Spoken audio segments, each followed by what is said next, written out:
అజ్ఞానుల్ కొందరు నేముదామనుచు మాయంచెంది సర్వాత్మకున్ బ్రాహ్మణలభ్యు దురన్వయ క్రమములన్ భాసింపగా నేర రాజిజ్ఞాసాపథమందు మూఢులు గధా చింతింప బ్రహ్మాది వేదజ్ఞుల్ తత్పరమాత్మ విష్ణు నితరుల్ దర్శింపగా నేర్తురే.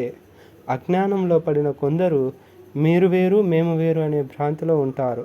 అటువంటి వారు బుద్ధికి అందనటువంటి భగవంతుణ్ణి ఎంతో తెలివితేటలను పాండిత్యమును ఉపయోగించి కూడా తెలుసుకోలేరు. పరమాత్మను తెలుసుకునే విషయంలో వేదమూర్తులు కూడా అసమర్థులే. అటువంటప్పుడు సామాన్యులైన ఇతరులు పరాత్పరుడైన విష్ణువుని దర్శింపగలుగుట అసాధ్యం.